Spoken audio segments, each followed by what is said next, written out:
همه اومدیم با یک آموزش، اومدیم امروز براتون بردبورد بهتون آموزش بدیم که چی هست و چجوری و چگونه کار میکنه. و از بردبورد ما حالا بزنید از بردبورد ما که همونطور می‌بینید از این مدلش هست. خب این بردبورد چیه؟ این بردبورد یک صفحه هست که از بعضی از این نقطه هاش به هم وصله. مثلا از این نقطه تا این نقطه همه به هم اینجوری عمودی به هم وصله و همینطور میره و این نقطه به این نقطه هیچ وصل نیست، اینا همه به هم وصله.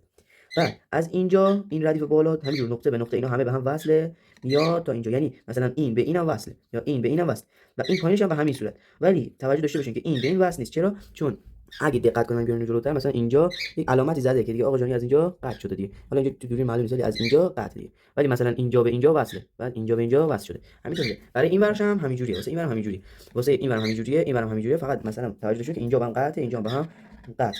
خب حالا این ردیف چجوریه؟ این از این وسط که میبینید هیچ اشتراک، یعنی این بالایی به پایین هیچ اشتراکی هم نداره، یعنی اصلا به هم وصل نیستن اینا. بعد میاد چی اینا گفتم اینجوری به هم وصله، یعنی این به این وصله، این به این وصله و این به این وصله. حالا این پایین هم همینطوری، یعنی این دوباره به همین وصله و اینم دوباره به همین وصله، یعنی اینا همه به هم وصلن، یعنی اتصال دارن. و توجه داشته باشید که هیچ کدوم از اینا به بغلیشون جز اینا وصل نیست، یعنی از این دو ردیف، یعنی نه این به این وصله و نه این به این وصله. اما اینجا این به این وصله، این به این وصله، این به این وصله، اینم به این وصله، اینم به این وصله، همینجور میره تا کجا؟ تا اینجا هم وصل.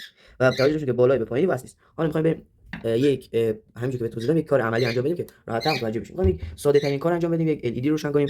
همینجوری این LED است. میایم اینجوری نمیذاریم، اینجوری اگه بذاریم، یعنی اینجوری بذاریم اینا به هم وصل میشه که اشتباهه. بعد چی؟ اینجوری بذاریم. یا اگر میخواین اینجوری بذارید میتونید بیاین اینجا بذارید، اینجا هم بذارید درست. یا مثلا میتونین اینجا هم بذارید. چون نگاه کنید این وسطش از هم جداست و هم اتصالی نداره. ولی اگه بیاین اینجوری بذارین، اینجا بذارین، اینجوری بذارینش، این به این وصله، پس نمیشه، اشتباه میشه. پس ما میایم حالا برای مثال همینجوری میذاریم، بعد یه مقاومت هم واسش میاریم، این مقاومت، بعد به یکی از پایه‌ها این میزنیم. حالا بعد میایم کجا؟ میایم اینجا. حالا یک سیم جامپر میایم میزنیم به اینجا. خب حالا یک سیم جامپر دیگه میایم میزنیم کجا؟ اینجا.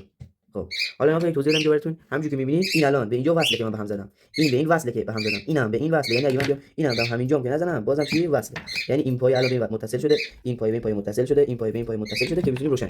حالا این پایه منفیشه که میایم ما تقریبا روشن کنیم. اگه مثلا مدار ما کار نکنه یا روشن نشه، یه مشکلی که این وجود داره.